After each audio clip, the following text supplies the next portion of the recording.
Preservation Act. Section 2, this is where I think we should just specify our purpose in our policies.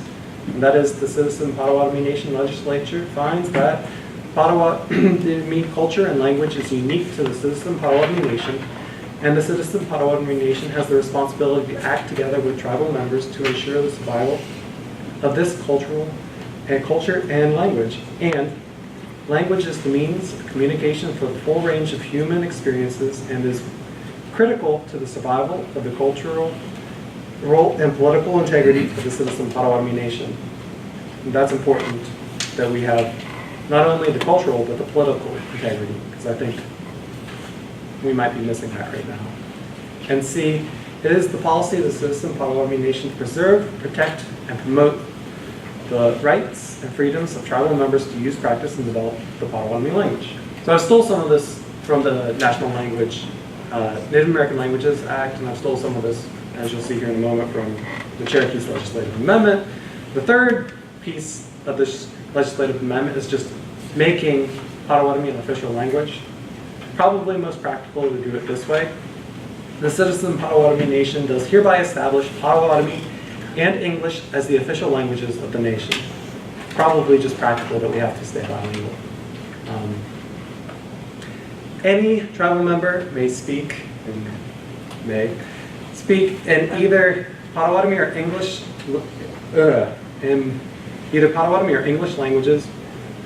In communicating with tribal members with regard to any programs or services provided, any tribal member may use either Potawatomi or English languages to communicate with the tribal council and any officially called meeting of the council on any occasion on which said person may be recognized to speak.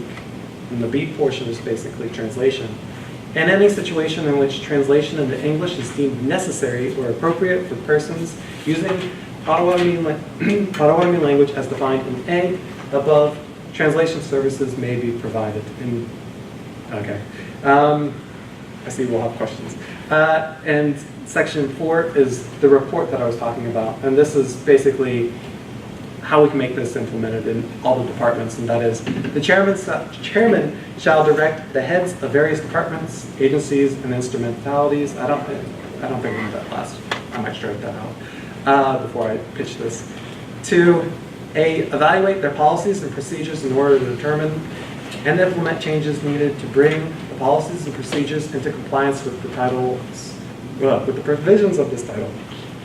And then the chairman shall also provide a report to the legislature on the findings of these departments, agencies, and instrumentalities no later than 6 months after the passage of this title. Logistically, I'll be really quick here. So within our Constitution, this is how you get something passed. It'd be nice if I write this up in a report and pass it on to the legislators, and they unanimously vote for it, and it becomes law. I hope that they first address their constituents before they vote on it, and ask the constituents if they like this. If it gets voted down by the legislators, then I think the responsibility falls on my shoulders to go and get 30% of tribal members, the voting tribal members, to sign a petition, and then at which point it'll get put on a referendum vote, and if it's voted and in, then it'll become law. If not, I have to look at the numbers and see where I stand. If there's not enough participation, I think I should push again. If there's a lot of participation and they just say they don't want it, then I have to be like, well, maybe my tribe just doesn't want it. Anyways, Iwian, Miigwech.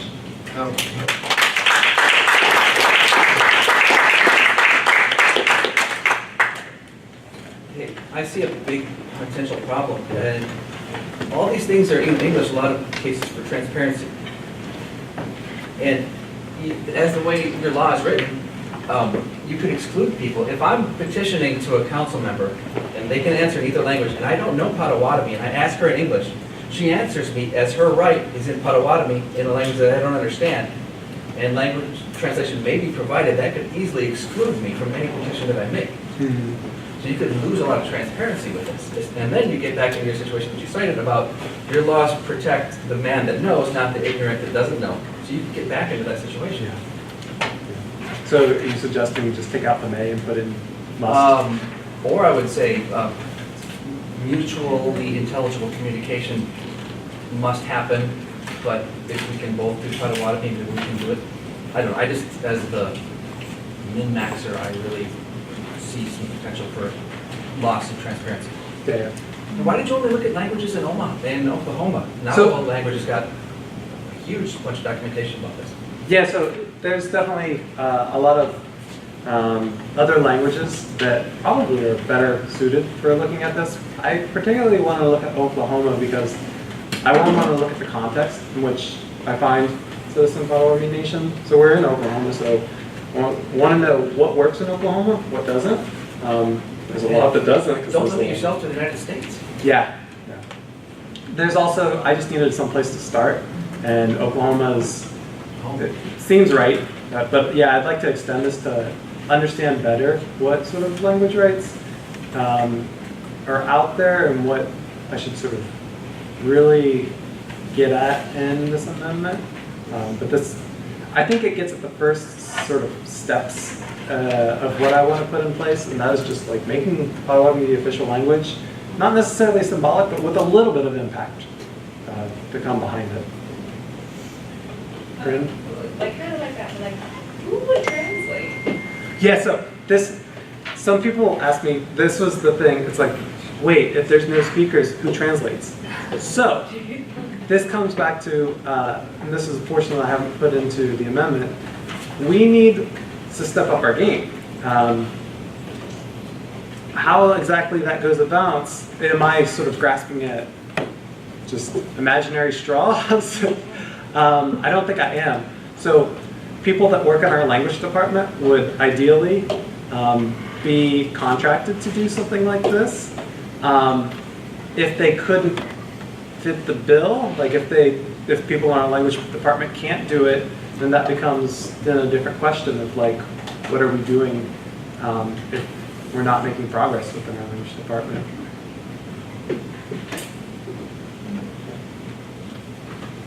Yeah, it's interesting to note that, you know, although our Constitution guarantees us the right to due process, and along with that is language access rights to due process,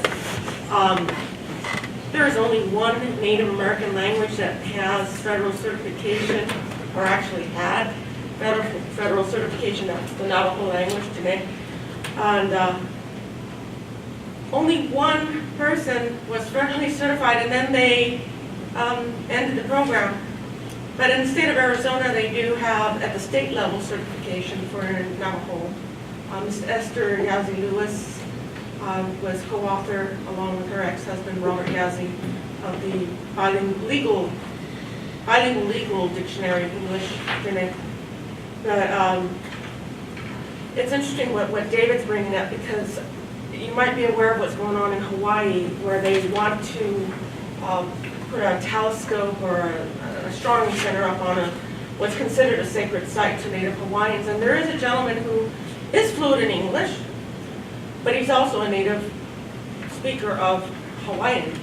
And he is exercising his right to express himself in the Native Hawaiian language, and he is demanding at the state level, in state courts, that they provide him translation. Interpretation is the better word. Translation is written, interpretation is oral. And so there's a big controversy going on there, but last I heard, he was granted that right. Because he based himself on the idea that, because in his discussion of why he's opposed to the building of the telescope, it's so culturally based, he said, there's things that I cannot express about that fully in English, and I'm going to have to resort to using Hawaiian. So, what do you think of that?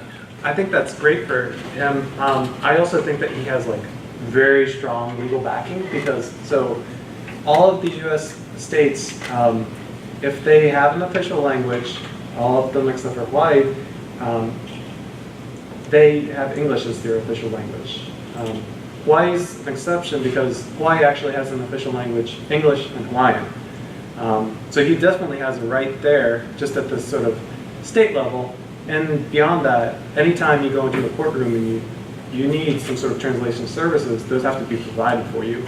So he's going into a different area though, where he speaks English as well. And usually those are cases where someone is not fluent in English, they don't speak English, and then a translator has to be provided for them.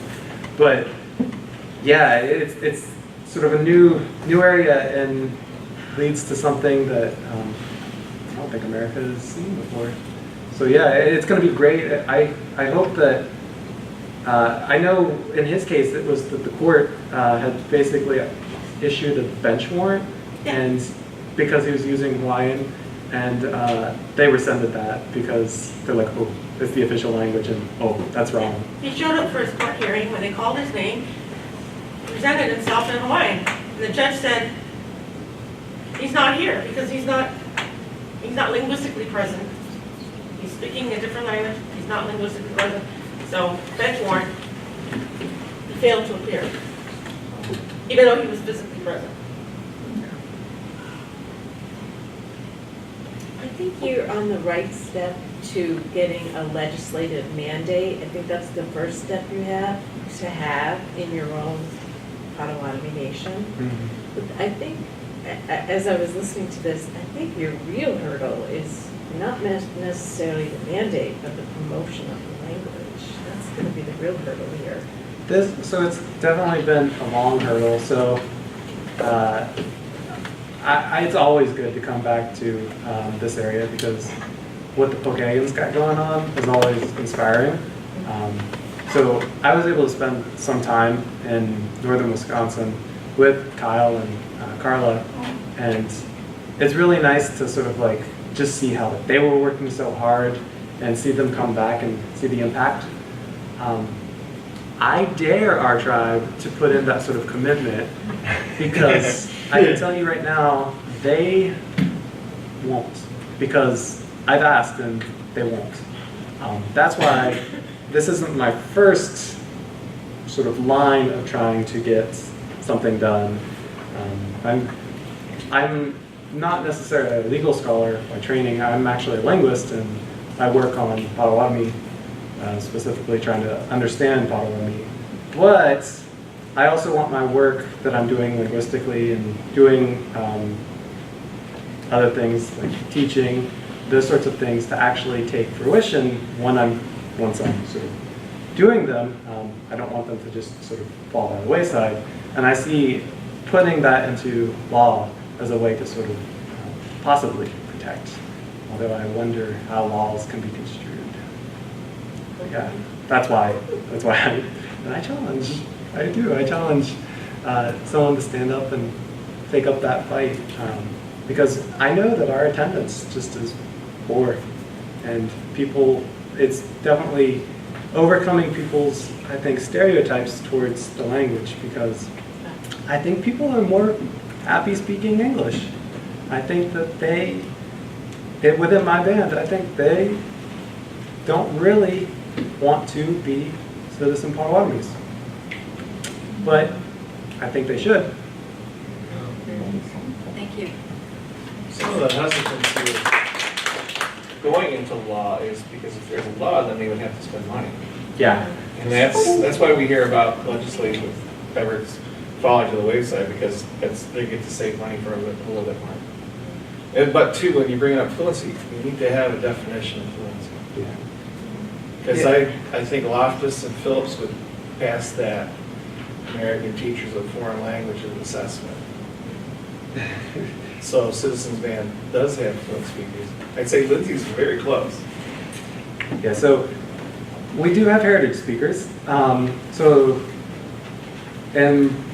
I don't want to like say anyone's name because that's their own personal issues and how they want to actually sort of express themselves.